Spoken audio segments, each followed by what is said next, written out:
Hello students, I am Sudhir Tomar. In the last video we studied our second chapter, the sound of music.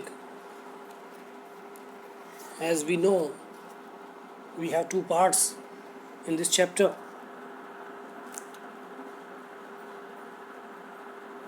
In the last video we did the first part. Today we are going to study second part. The name of the chapter is The Shehnai of Bismillah Khan. Let's start the chapter.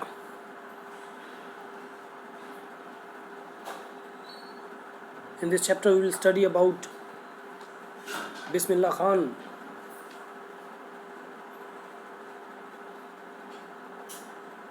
his childhood and how he became a Shehnai maestro. हम इस chapter में पढ़ेंगे बिस्मिल्लाह खान के बारे में, उनके childhood के बारे में और किस प्रकार वो शहनाई एक्सपर्ट कलाकार बने.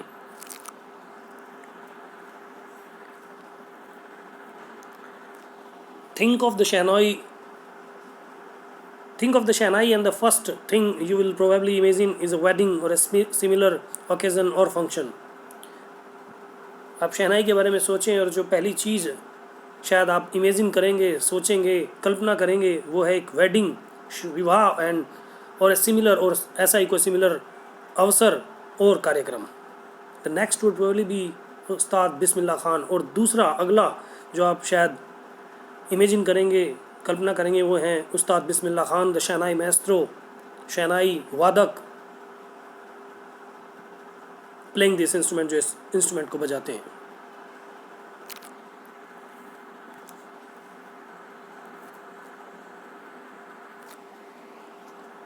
The Emperor Aurangzeb banned the playing of a musical instrument called pungi in the royal residence, for it had a shrill, unpleasant sound.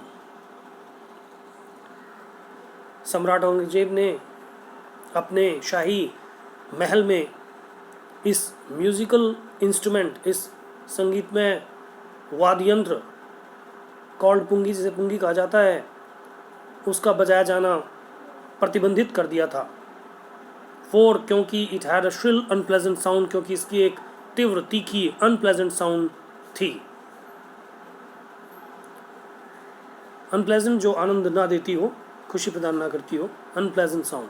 पुंगी became the generic name for reeded noise makers. Pungi एक generic name बन गई थी, generic common नाम बन गई थी for reeded noise makers. Reed means of cane, बांस. Reeded means here means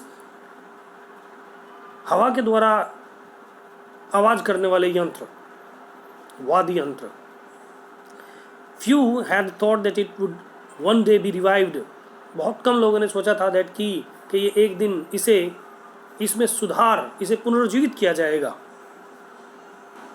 A barber of a family of professional musicians who had access to the royal court decided to improve the tonal quality of the pungi. एक व्यावसायिक संगीतकारों की family से एक नाई, barber means नाई, जिसकी पहुंच शाही महल तक थी, उसने निर्णय लिया टू इम्प्रूव, कि वो सुधार करेगा इसकी टोनल क्वालिटी ऑफ पुंगी. पुंगी की टोनल क्वालिटी में, इसकी जो आवाज़ है उसके की क्वालिटी में, गुणों में सुधार करेगा. He chose a pipe with a natural hollow stem that was longer and broader than the pungi and made 7 holes on the body of the pipe. He chose a pipe.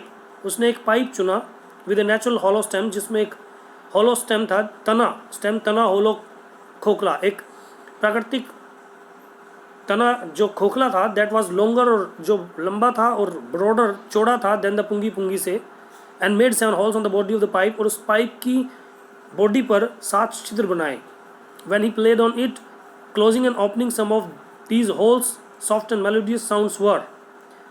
जब उसने इसे बजाया, इसकी कुछ छिद्रों को बंद करते हुए, खोलते हुए, एक कोमल और मधुर साउंड्स, कुछ कोमल और मधुर साउंड्स वर प्रोड्यूस्ड, वो उत्पन्न हुई। He played the instrument before royalty and everyone was impressed. उसने इस वाद्ययंत्र को, इस इंस्ट्रूमेंट को शाही परिवार के सामने बजाया एंड एवरीवन, और प्रत्येक व्यक्ति इससे प्रभावित था। The instrument so different from the pungi had to be given a new name. The instrument, वो इंस्ट्रूमेंट सो डिफरेंट, इतना डिफरेंट था from the pungi had to be given a new name. इस पुंगी को एक नया नेम दिया गया। एज द स्टोरी गोज, जैसे कि कहानी बताती है, सिंस, क्योंकि इट वॉज फर्स्ट प्लेड, क्योंकि ये पहली बार बजाया गया in the Shah's chamber, Shah के महल में, and was played by a nai, और एक नाई के द्वारा बजाया गया। The instrument was named the shehnai, इसलिए इंस्ट्रूमेंट को नाम दिया गया शहनाई।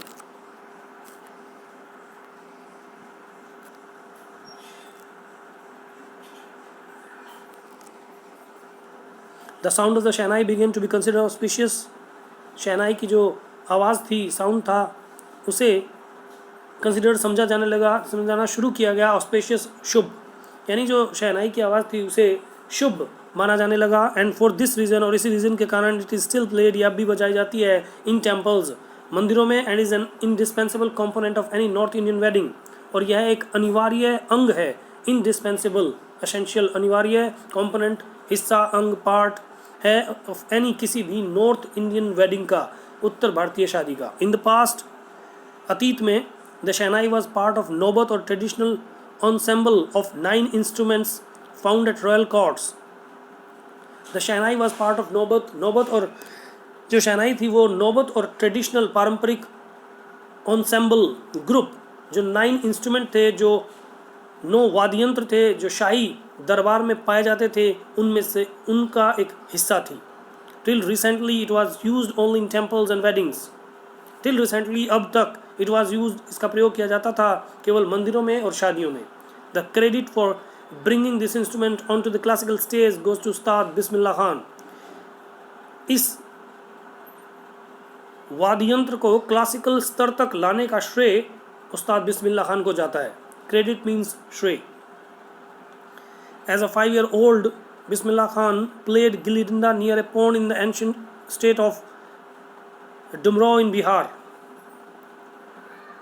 5 साल की आयु में बिस्मिल्लाह खान बिहार प्रांत के डुमराव के प्राचीन राज्य में एक तालाब के समीप गिल्ली डंडा खेला करते थे। He would regularly go to the nearby Bihaji temple to sing the Bhojpuri Chaita, at the end of which he would earn a big laddu weighing 1.25 kilogram.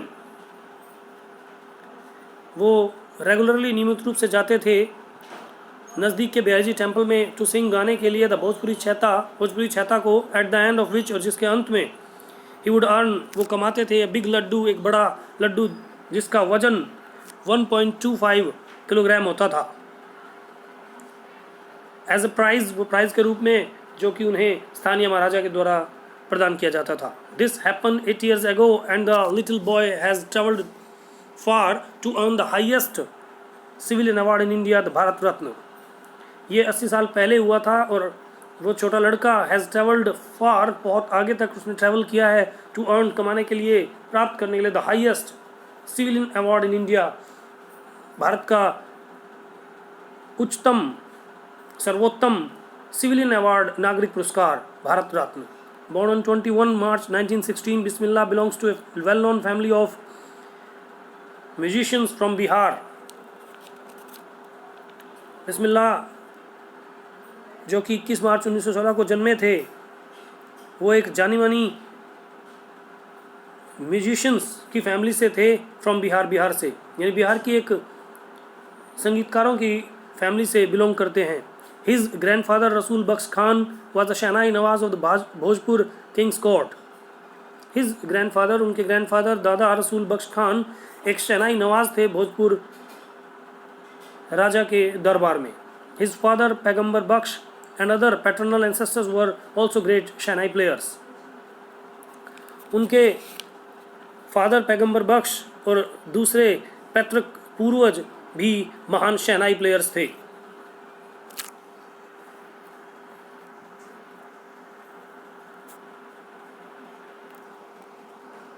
The young boy took to music early in life. उस युवा लड़के ने जल्दी अपने जीवन में music को अपना लिया था। Took to means to refuse, शरण लेना, अपना लेना। At the age of 3, when his mother took him to his maternal uncle's house in Banaras, 3 साल की उम्र में जब उनकी मदर उन्हें उनके मामा के घर बनारस ले गई, नाउ वाराणसी, जो वाराणसी है, बिस्मिल्लाह वाज फैसिनेटेड, बिस्मिल्लाह बड़े आकर्षित हुए, वॉचिंग हिज अंकल्स, अपने अंकल्स को देखते हुए, प्रैक्टिस द शहनाई, कि वो शहनाई की प्रैक्टिस कर रहे थे। Soon Bismillah started accompanying his uncle Ali Baksh to the Vishnu temple of Banaras, where Baksh was employed to play the शहनाई। जल्दी ही बिस्मिल्लाह ने शुरू कर दिया accompanying, साथ जाना, इस अंकल, अपने अंकल के, अली बख्श के, to the Vishnu temple of Banaras, Banaras के विष्णु टेम्पल में, वेयर, जहाँ बख्श वाज एम्प्लॉयड, बख्श जो थे वो एम्प्लॉयड थे,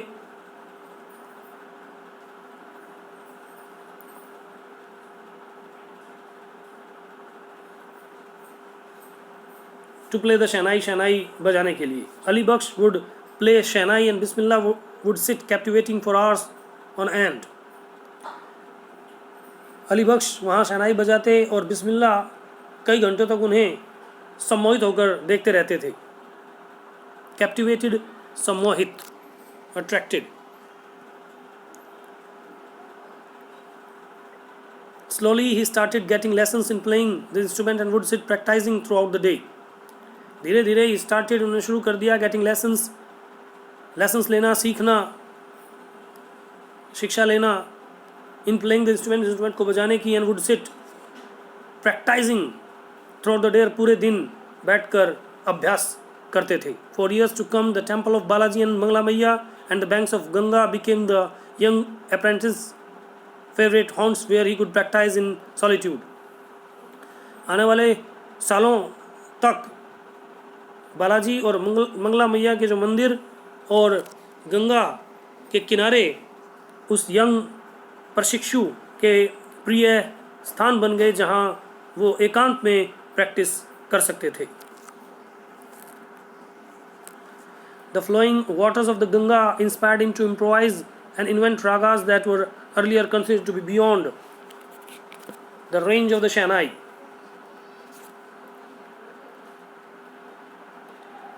द फॉलोइंग वाटर्स, बहता हुआ पानी, वाटर्स, स्ट्रीम्स, धाराएं, ऑफ गंगा, गंगा की इंस्पायर्ड हिम, उन गंगा की जो धाराएं थी उन्होंने उसे इंस्पायर किया, प्रेरित किया, टू इम्प्रोवाइज, के वो सुधार करें और इन्वेंट करें, आविष्कार करें, रागास दैट, वो ragas that were earlier considered, जो पहले माने जाते थे, टू बी बियॉन्ड, परे, the range of the shehnai, shehnai की के अक्षेत्र से परे माने जाते थे। At the age of 14 Bismillah accompanied his uncle to the Allahabad music conference. 14 वर्ष की उम्र में बिस्मिल्लाह खान अपने अंकल के साथ इलाहाबाद म्यूजिक कॉन्फ्रेंस में गए। At the end of his recital Ustad Faiz Khan patted the young boys back and said, work hard and you shall make it. At the end of the recital, उस वादन के अंत में, रिसाइटल वादन के अंत में, उस्ताद फैज़ खान ने उस यंग बॉय की पीठ को थपथपाया और कहा कि कड़ी मेहनत करो, आप इसे प्राप्त कर लेंगे, यू शैल मेक इट, आप कर लेंगे, आप प्रसिद्ध होंगे। With the opening of the all India radio in Lucknow in 1938 came Bismillah's big break.